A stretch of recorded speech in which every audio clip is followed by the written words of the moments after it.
Okey, Assalamualaikum warahmatullahi wabarakatuh. Hari ini saya ingin membentangkan tentang liability dalam harta pusaka. Okey, pertama sekali pengenalan. Pengenalan yang pertama, Undang-Undang Pusaka Islam Faraid adalah satu sistem yang unik kerana bersumberkan wahyu daripada Allah Subhanahu Wa Taala sesuai dengan naluri dan fitrah kejadian manusia. Sistem pusaka Islam berbeza dengan sistem pusaka sebelum Islam dalam pelbagai aliran dan fahaman. Terutama selepas turunnya ayat Al-Mawarith surah An-Nisa ayat 11, 12 dan 176. Selepas turun ayat Al-Mawarith terdapat pembaharuan dan keistimewaan dalam undang-undang pusaka Islam yang kekal hingga sekarang. Seterusnya, Islam amat mengambil berat tentang pembahagian pusaka si mati dengan menentukan beberapa perkara yang berkaitan dengannya. Yang keempat, perkara-perkara tersebut penting diketahui untuk menjaga harta peninggalan si mati dari berlaku sebarang penyelewengan dalam pembahagiannya kepada waris-waris. Seterusnya, liability menurut jumhur ulama Al-Hanafiyah, Al-Makiyah dan Al-Syafi'iyah. Yang pertama, hak-hak barangan, Al-Huququ Ainiyah.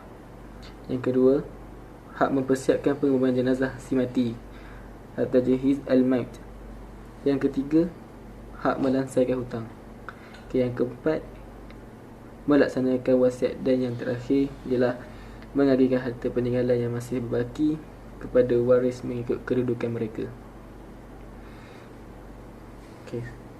Seterusnya ialah para fuqaha telah bersepakat bahawa hak-hak yang berkaitan dengan harta peninggalan si mati keseluruhannya tidak berada di dalam satu peringkat dan kedudukan dari sudut kekuatan dan persamaan. Terdapat perkara yang lebih kuat dan perlu diraihkan untuk didahulukan di dalam menjalankan pengagihan dan pembagian ke atas harta pusaka yang telah ditinggalkan oleh si mati. Ijma' fuqaha bahawa hak-hak waris dan hak wasiat hendaklah dikemudiankan pengagihannya setelah diagihkan kos mempersiapkan urusan perhubungan dan ditunaikan segala hutang piutang si mati. Para fuqaha juga telah berijma' pendapat menyatakan bahawa wasiat merupakan perkara yang perlu didahulukan sebelum dilakukan pengagihan hak-hak para waris. Dan akhir sekali dihuraikan satu persatu hak berkaitan dengan al-tariqah mengikut urutan yang perlu diraihkan antara satu sama lain.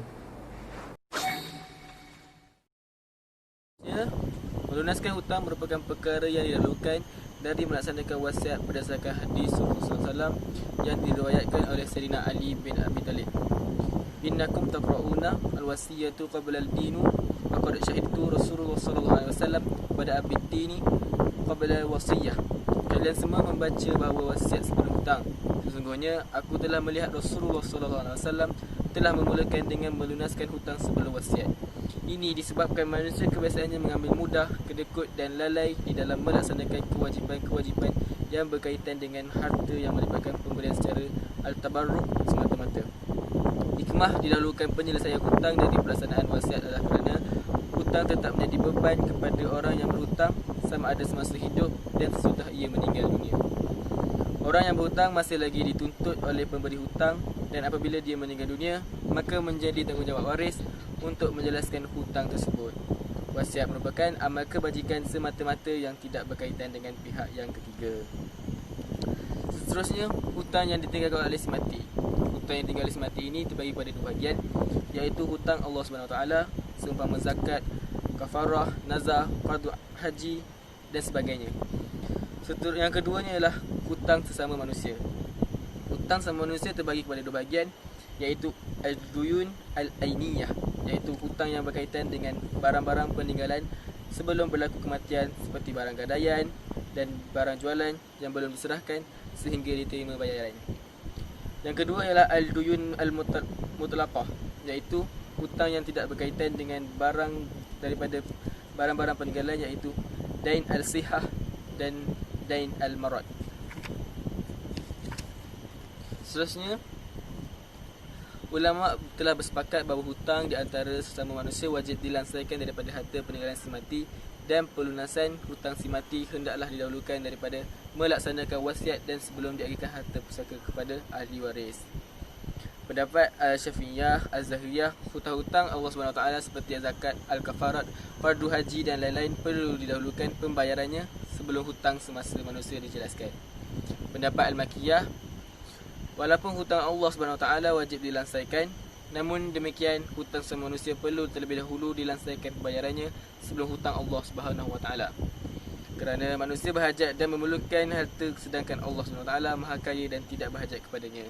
Pendapat Al-Hanabilah pula, hutang terhadap Allah SWT dan hutang sama manusia mempunyai kedudukan yang sama dalam melansaikan yang sama, dan ada diwasiatkan dilunaskan ataupun tidak. Kerana perkataan audain di dalam firman Allah SWT merangkumi kesemua hutang sama ada yang berkaitan dengan Allah maupun sama manusia. Seterusnya, cara membahagian harta. Cara membahagian harta peninggalan iaitu pusaka. Yang pertama ialah pembahagian dengan tanggapan semua waris bersetuju. Dan yang kedua, pembahagian dengan tanggapan mereka semua tidak bersetuju. Mereka yang bersetuju hendaklah mengambil bahagian mereka mengikut bahagian pertama, manakala yang tidak bersetuju hendaklah mengambil bahagian mereka dari pembahagian yang kedua. Sekiranya si mati meninggalkan 3 orang waris, seorang anak lelaki dan 2 orang anak perempuan sebagai contoh, dan meninggalkan harta pusaka RM12,000 Malaysia, dapati separuh dari wang tersebut telah diwariskan agar diberikan kepada rumah anak yatim. Seorang daripada anak perempuan bersetuju dan 2 saudaranya tidak bersetuju, maka bagi anak perempuan yang bersetuju dilaksanakan wasiat yang melebihi dari 1/3. Maka ia hendaklah mengambil haknya mengikut pembahagian yang pertama, iaitu sebanyak RM1,500 Malaysia. 2 saudaranya yang tidak bersetuju mendapat bahagian masing-masing dari bahagian yang kedua, iaitu bagi anak lelaki mendapat RM4,000 Malaysia dan yang perempuan mendapat RM2,000 Malaysia. Selebihnya sebanyak RM4,500 Malaysia hendaklah diberikan kepada rumah anak yatim sebagaimana yang diwariskan oleh si mati. Dibahagikan mengikut andaian semua waris bersetuju, iaitu diberikan kepada yang diwasiatkan sebanyak RM6,000 Malaysia, iaitu 1/2 harta pusaka. Baki dari wasiat diberikan kepada anak lelaki RM3,000 Malaysia, dan bagi setiap orang anak perempuan mendapat RM1,500 Malaysia. Dibahagikan ikut andaian semua tidak bersetuju, iaitu diberikan kepada yang diwasiatkan sebanyak RM4,000 Malaysia, iaitu kadar 1/3. Anak lelaki mendapat RM4,000 Malaysia, dan kemudian setiap orang anak perempuan mendapat RM2,000 Malaysia. Akhirnya, apakah tanggungjawab yang masih hidup dalam pengurusan harta pusaka si mati? Okey, pengurusan yang pertama, pendapat jumhur ulama mengurus jenayah dengan cara memandikan, mengapankan, menyembahyangkan serta disemadikan dengan cara yang baik. Pendapat Hanafiah, cara sederhana, tidak membazir dan tidak kedekut. Mengafan mayat menurut sunnah Nabawiyah dengan 3 helai kain lelaki dan 5 helai kain bagi perempuan. Kain ini diambil kira tentang harga mengikut pakaian pertengahan semasa si mati hidup dan bukan pakaian dipakai untuk berhias. Pengurusan jenazah yang dituntut Islam. Setiap belanjaan yang diperlukan oleh si mati dari mula sehingga selesai upacara pengabumian boleh diambil dari harta peninggalan.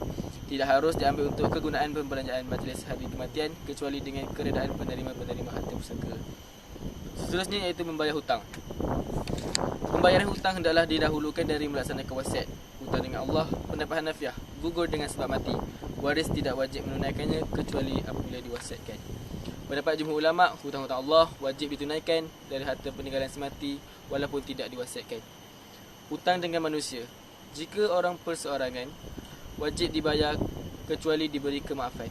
Jika berhutang dengan orang ramai, tidak wajib dibayar.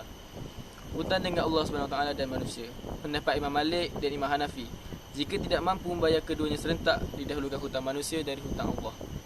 Pendapat Imam Syafi'i pula, didahulukan hutang Allah dari manusia, dan apabila harta itu cukup untuk membayar kesemuanya, jelaskan semua hutang sama ada dengan Allah SWT, manusia atau kedua-duanya. Melaksanakan wasiat. Hendaklah mengambil tidak lebih 1/3 dari baki harta yang ditinggalkan oleh si mati selepas pengurusan jenazah dan membayar hutang bukan dari semua harta si mati. Tidak harus melaksanakan wasiat lebih dari 1/3 harta peninggalan si mati kecuali dengan persetujuan semua waris. Jika semuanya bersetuju, terlaksanalah wasiat. Tetapi jika sebahagian sahaja bersetuju, wasiat boleh dilaksanakan sebahagian sahaja. Akhirnya ialah membahagikan harta pusaka. Bahagikan baki harta pusaka setelah melakukan 3 perkara di atas, iaitu menguruskan jenazah, membayar hutang dan melaksanakan wasiat kepada waris yang berhak mengikut susunan waris yang berhak menerimanya. Sekian, terima kasih.